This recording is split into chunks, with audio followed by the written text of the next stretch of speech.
नमस्कार दोस्तों, स्वागत है आपका हमारे YouTube चैनल पर। और हम जो है MCQs इसमें तैयारी कर रहे हैं विथ एक्सप्लेनेशन।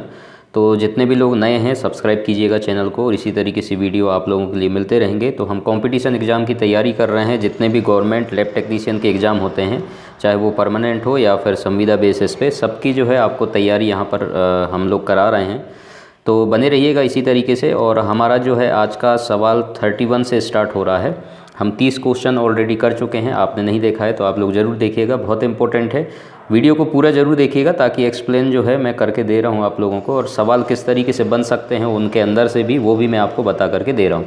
तो जैसे कि यहाँ पर आप देख पा रहे होंगे, यहाँ पर सवाल आपसे पूछा जा रहा है, विच of the following compounds is a normal constituent of urine. तो यूरिन में जो है इनमें कौन सा है जो आपको नॉर्मली देखने को मिलता है, बाकी सब एबनॉर्मल है। ठीक है, तो ये आपसे पूछा जा रहा है। तो शुगर है, शुगर के बारे में मैंने बता दिया था। शुगर जो है ये नॉर्मली आपके यूरिन में देखने को नहीं मिलेगा। शुगर अगर यूरिन में आ रहा है तो कुछ एबनॉर्मलिटी है। बाइल साल्ट भी उसी तरीके से ये नॉर्मली प्रेजेंट नहीं होता है, अगर आ रहा है यूरिन में तो एबनॉर्मलिटीज़ कुछ है। उसके बाद यूरिया जो है, तो यूरिया एक टॉक्सिक प्रोडक्ट है जो हमारे बॉडी में किसी काम का नहीं है, यूजलेस है, इसलिए यूरिया को जो है बॉडी से जो है बाहर यूरिन के थ्रू किया जाता है। तो ये नॉर्मली आपको यूरिन में देखने को मिल जाता है यूरिया। ठीक है, और उसके बाद कीटोन बॉडी, ये भी नॉर्मली आपको यूरिन में देखने को नहीं मिलता है। तो शुगर, बाइल साल्ट और कीटोन बॉडी आपको देखने को जो है नॉर्मली नहीं मिलता है। ठीक है, तो इसका करेक्ट आंसर जो है आपका यूरिया हो जाएगा, जो नॉर्मली आपके यूरिन में सीक्रेट आउट होता है। तो ये आपका करेक्ट आंसर हो जाएगा। बाकी सबका मैंने मेथड और प्रोसीजर सबका मैंने आपको बता दिया है एक्सप्लेन करके। मेन चैनल पे आप जा सकते हैं, और पिछला एक सवाल था उसमें भी शुगर का मेथड कौन सा है, बाइल साल्ट का, कीटोन का, ये सब इनका मेथड भी पूछा जाता है, कौन से मेथड से किया जाता है इनका टेस्ट, ये आप ज़रूर याद कर लीजिएगा, बहुत इंपॉर्टेंट है। ठीक है, अगले सवाल की तरफ हम चलते हैं। तो ऑलरेडी मैं इसको एक्सप्लेन कर दिया हूँ डिटेल में, तो हम अगले सवाल की तरफ चलते हैं। ये बहुत इंपॉर्टेंट सवाल है, colour code used of EDTA anticoagulant. तो इसमें EDTA एंटीकोगुलेंट्स का कलर कोड पूछा है। सारे एंटीकोगुलेंट्स का कलर कोड आपको पता होना चाहिए। ठीक है, क्योंकि ये विथ प्रैक्टिकली भी आपको नॉलेज में होना चाहिए, और थ्योरिकल अगर किसी एग्जाम में पूछा जाता है, वाइवा में पूछ लिया जाता है, इसलिए इनके बारे में आपको डिटेल में पता होना चाहिए। थोड़ा कुछ हम इसमें एक्सप्लेनेशन पार्ट देखेंगे। तो सबसे पहला चीज़ तो इसमें EDTA के बारे में पूछा है, लेकिन यहाँ ऑप्शन जो है ग्रीन कलर दिया है, ग्रे दिया है, पर्पल दिया है, रेड दिया है। सबके बारे में मेन चैनल पर वीडियो बना हुआ है, इनका ऑर्डर ऑफ ड्रॉ भी आप लोगों को एक्सप्लेन करके दिया है, तो आप डिटेल में जा करके आप पढ़ सकते हैं इसके बारे में। लेकिन हम यहाँ पर इंपॉर्टेंट चीज़ें यहाँ पर देख लेते हैं। तो सबसे पहला जो आपका ऑप्शन आता है ग्रीन कलर। तो ग्रीन कलर जो हमारे यहाँ पर है, ग्रीन कलर हमारा हेपेरिन का होता है। ठीक है, तो हेपेरिन ये बहुत एक्सपेंसिव होता है, मतलब महंगा होता है, तो इसको साधारणतः जो है इस्तेमाल नहीं करते हैं, हेपेरिन जो एंटीकोगुलेंटेड ब्लड होता है। तो लेकिन हेपेरिन का जो एंटीकोगुलेंटेड ब्लड होता है, उसका आपको कैप का कलर जो है, कोड जो है, वो ग्रीन कलर को दिखाई देता है। ठीक है, तो ग्रीन कलर जो होता है इसमें सोडियम हेपेरिन, ठीक है, और उसके बाद लिथियम हेपेरिन। ठीक है, ये दो तरीके से आपको देखने को मिल जाएंगे। तो ये आपको मैं बता देता हूँ, अगर डीप में क्वेश्चन पूछ लिया कोई, 0.5 से 1.0 mg, ठीक है, पर 5 ml में जो है ऑफ ब्लड। ठीक है, तो 5 ml ब्लड के लिए जो है आपको 0.5 से लेकर 1.0 mg आपको जो है इसमें हेपेरिन लेना होता है। तो ये आप याद रखिएगा। और अगर इसका यूज पूछा जाए आपसे, इस्तेमाल जो है हेपेरिन का, तो ये लिथियम लेवल के लिए जो है इसका इस्तेमाल करते हैं। ठीक है, लिथियम लेवल, अमोनिया लेवल, और उसके अलावा बायोकेमिकल फॉर इलेक्ट्रोलाइट्स, तो इलेक्ट्रोलाइट्स के लिए इसका इस्तेमाल करते हैं। और इसके अलावा ब्लड गैसेस, ठीक है, ट्रांसफ्यूजन, तो ये सब के लिए जो है आप हेपेरिन का इस्तेमाल करते हैं, जिसका कलर जो है ग्रीन कलर होता है। तो इसके बारे में इतना सफिशिएंट है नॉलेज, आप लोग याद जरूर रखिएगा। अगला जो है हमारा ग्रे कलर आता है। ग्रे कलर आप लोगों ने, सब लोगों ने देखा भी होगा, प्रैक्टिकली आप लोगों को पता भी होगा। तो ये जो होता है सोडियम फ्लोराइड। ठीक है, तो ये आप सब ने सुना होगा, सोडियम फ्लोराइड और पोटेशियम ऑक्जेलेट। ठीक है, नाम आप लोगों ने सुना होगा, और वाइल भी देखा होगा ग्रे कलर का। तो ये जो है क्या करता है, inhibit red cell glycolytic pathway, ठीक है। तो ये ग्लूकोज एस्टिमेशन के लिए जो है आप इसको इस्तेमाल करते हैं। ब्लड ग्लूकोज अगर आपको नापना है तो आप कौन सा ग्रे कलर का वायल जो है इस्तेमाल करते हैं। तो ये ब्लड ग्लूकोज के लिए करते हैं। क्यों करते हैं? क्योंकि inhibit red cell glycolytic pathway, तो इसको से जो है आपका ग्लूकोज का लेवल जो है कम नहीं होता है। अगर आप साधारण ट्यूब का इस्तेमाल करेंगे तो धीरे धीरे ग्लूकोज का लेवल जो है रिड्यूस होते रहता है। तो उसको रोकने के लिए आप सोडियम फ्लोराइड वायल का जो है आप इस्तेमाल करते हैं। तो ये इसका इंपॉर्टेंट पर्पस है। अगर आपसे कोई पूछा तो आप इसका आंसर बता सकते हैं। अगला जो है हमारा पर्पल कलर। तो पर्पल कलर जो होता है हमारा EDTA के लिए इस्तेमाल किया जाता है, ठीक है। ये EDTA, अब EDTA का फुल फॉर्म भी आपको पता होना चाहिए, ये भी आपके एग्ज़ाम में पूछ लेता है। तो EDTA का फुल फॉर्म आप सभी लोगों को पता होगा, ठीक है। फिर भी मैं बता देता हूँ, एथाइलिन डायमाइन टेट्रा एसीटेट, ठीक है। ये फुल फॉर्म भी पूछ लेता है, इसलिए आपको इसका फुल फॉर्म भी पता होना चाहिए। तो ये आप याद रखिएगा, ठीक है। तो ये इसका EDTA का फुल फॉर्म होता है। तो ये आपका chelating effects on calcium molecules in blood, ठीक है। ये इसका आपका मैकेनिज़्म है जो EDTA करता है। तो पर्पल वायल में जो है इसमें अलग अलग टाइप्स के आते हैं, जैसे कि सोडियम डाई भी आता है और इसमें ट्राई भी आता है, ठीक है। उसके बाद पोटेशियम, तो पोटेशियम में भी आपको डाई देखने को मिलेगा और ट्राई ये भी देखने को मिलता है, ठीक है। लिथियम इसमें जो है आपको डाई देखने को मिल जाता है। तो ये सोडियम और पोटेशियम ये जो है कॉमनली इस्तेमाल करते हैं।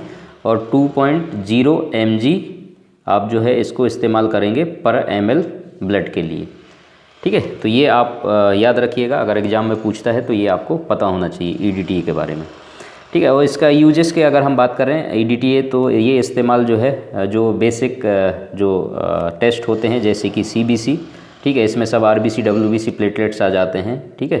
PCR PS और जितने भी आप स्लाइड बनाते हैं, चाहे वो स्टेनिंग के लिए हो, ठीक है, या फिर मलेरिया के लिए, तो उसमें जो है आप EDTA वायल का इस्तेमाल कर सकते हैं। और HbA1c, ठीक है, तो इसके लिए भी आप EDTA वायल का ही इस्तेमाल करते हैं। तो ये इंपॉर्टेंट चीज़ है, इसमें यूजेस आपको पता होना चाहिए और आपको ऑलरेडी पता भी होगा, फिर भी हम इसमें डिस्कस कर रहे हैं। उसके बाद आ जाता है अपना रेड कलर। तो ये रेड कलर के बारे में आप सभी लोगों को पता होगा, ये प्लेन ट्यूब है, ठीक है। इसमें कोई भी एंटीकोगुलेंट नहीं होता है। तो जैसे अगर आपको सीरोलॉजिकल कोई भी टेस्ट लगाना है तो सीरम जो है आपको इसमें से मिल जाएगा, ठीक है। बाकी जितने भी एंटीकोगुलेंट्स हैं उसमें आपको क्या मिलता है? प्लाज्मा मिल जाता है। और जो प्लेन वायल है उसमें आपको सीरम मिल जाता है। तो सीरम से जितने टेस्ट लगते हैं वो आप रेड कलर के वायल में आप ब्लड जो है कलेक्ट करते हैं। तो ये आपके ट्यूब के बारे में जानकारी हो गया। अगला जो है हमारा सवाल है, ये भी बहुत इंपॉर्टेंट सवाल है और ये आपके हिस्टोपैथोलॉजी से सवाल है। तो यहाँ पर कॉमनली यूज्ड फिक्सेटिव, हिस्टोपैथोलॉजी में कौन सा फिक्सेटिव जो है इस्तेमाल किया जाता है उसके बारे में पूछा है। तो फिक्सेटिव जो है बहुत प्रकार के होते हैं, आप लोगों ने पढ़ा भी होगा, ठीक है। लेकिन हम इसमें केवल जो ऑप्शन दिए हैं उनके बारे में डिस्कशन करेंगे। तो नॉर्मली जो हिस्टोपैथोलॉजी में फिक्सेटिव इस्तेमाल करते हैं सबसे ज़्यादा वो 10% फॉर्मेलिन होता है। आपको आंसर इसका पता होगा। तो हम इसके बारे में सबसे पहले देख लेते हैं। तो 10% फॉर्मेलिन में जो हमारे पास फॉर्मेल्डिहाइड आता है वो 40% होता है। उसका जो कंसंट्रेशन आपको पता होना चाहिए, ठीक है। 40% फॉर्मेल्डिहाइड होता है, 100% नहीं होता है। वो आप एग्ज़ाम में अगर कभी पूछेगा, ठीक है, या वाइवा में पूछ लिया जाता है तो आपको पता होना चाहिए। उसके बाद जो है इसमें आपका डिस्टिल वाटर, ठीक है, और उसके बाद आप इसमें सोडियम क्लोराइड भी मिला सकते हैं, ठीक है। तो आपको 10% बनाना है तो आप कितना फॉर्मेल्डिहाइड 40% जो होता है उसको 100 ml लेंगे और 900 ml आप डिस्टिल वाटर ले लेंगे। तो ये आपका जो है 10% फॉर्मेलिन बन जाता है, ठीक है। आसानी से आप इसको बना सकते हैं 10% फॉर्मेलिन। और यही जो है फिक्सेटिव के तौर पर नॉर्मली जो है हिस्टोपैथोलॉजी में इस्तेमाल किया जाता है। करेक्ट आंसर आपका। लेकिन यहाँ पर कुछ इंपॉर्टेंट ऑप्शन दिए हुए हैं, उनके बारे में हम डिस्कशन कर लेते हैं। सबसे पहला जो है यहाँ पर आपको एल्कोहल देखने को मिल रहा है। तो ये एल्कोहल जो है 95% हम एथाइल एल्कोहल और मिथाइल एल्कोहल, ठीक है, दो तरीके के, एक है एथाइल एल्कोहल और एक है मेथाइल। तो ये एल्कोहल जो है हम आपके फिक्सेटिव जितने भी वेट और ड्राई स्मीयर जो बनते हैं, ठीक है, वेट और ड्राई जितने भी स्मीयर हम बनाते हैं तो इनको जो है फिक्स करने के लिए 95% एथाइल अल्कोहल और मिथाइल अल्कोहल का इस्तेमाल करते हैं। ये आपको पता होना चाहिए, ठीक है। एक्सीलेंट फिक्सेटिव माना जाता है इसके लिए।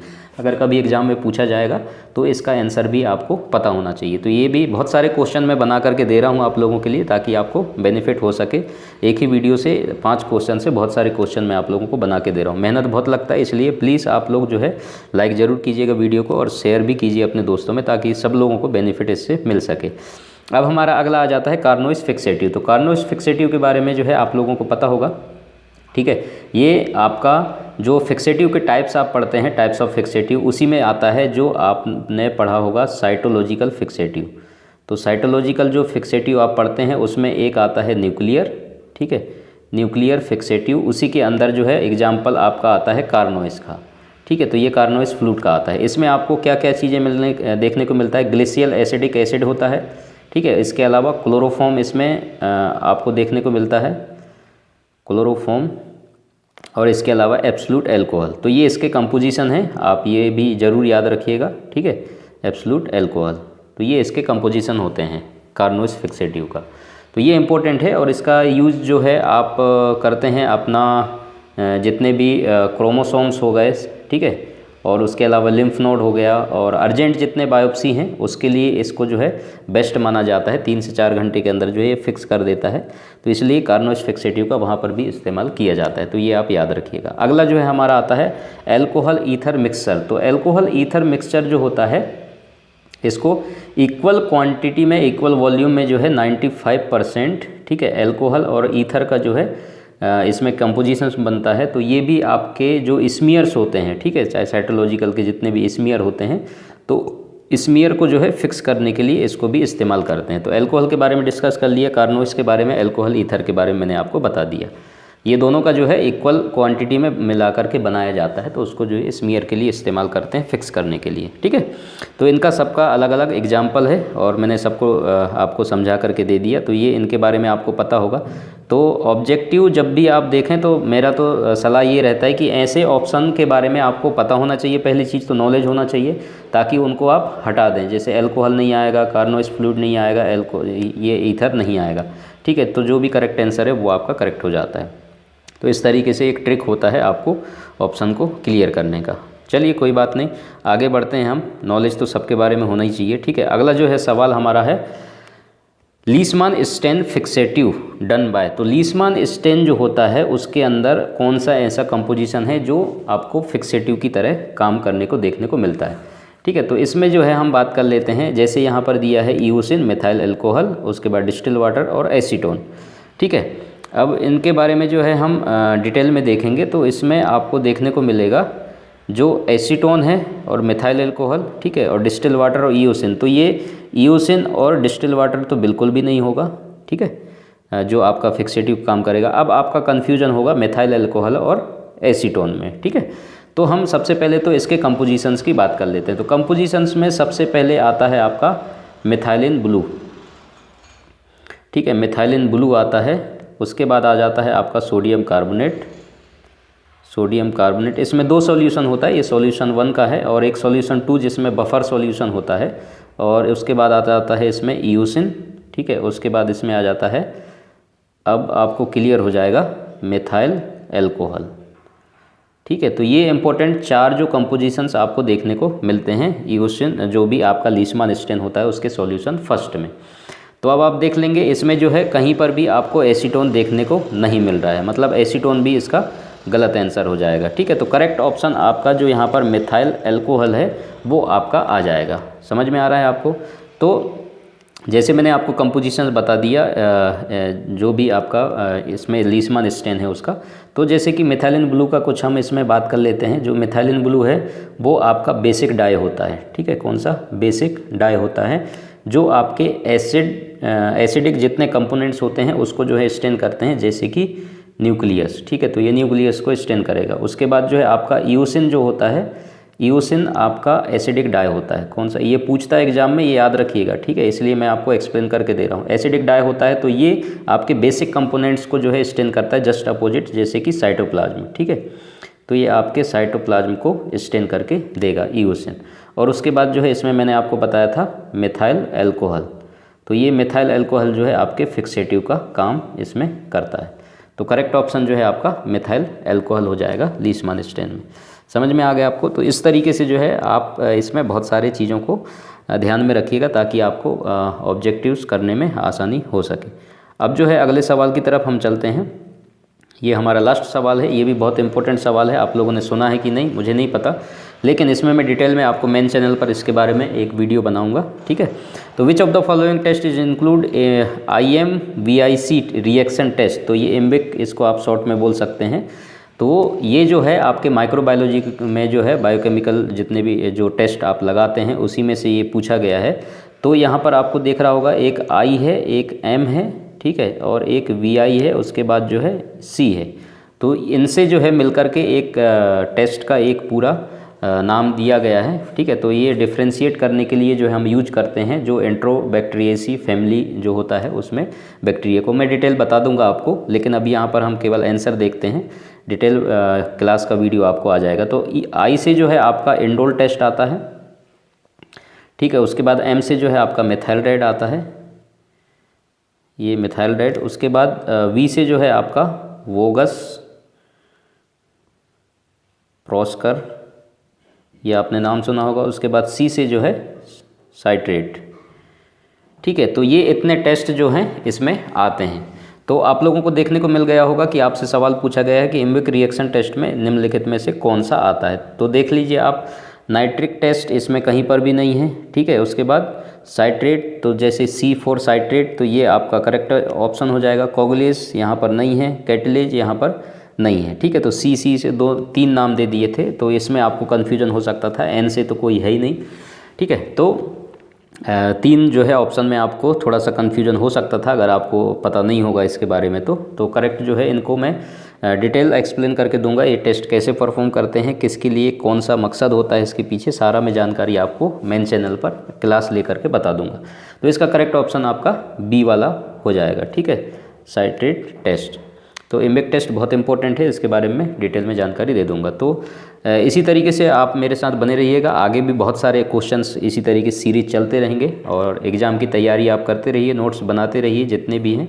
और आज के लिए बस इतना ही। Thank you so much. Video को लाइक ज़रूर करके जाएँ, कोई सवाल है तो कमेंट्स कीजिएगा और शेयर ज़रूर कीजिए अपने दोस्तों में ताकि बाकी लोग भी वीडियो से फ़ायदा ले सकें।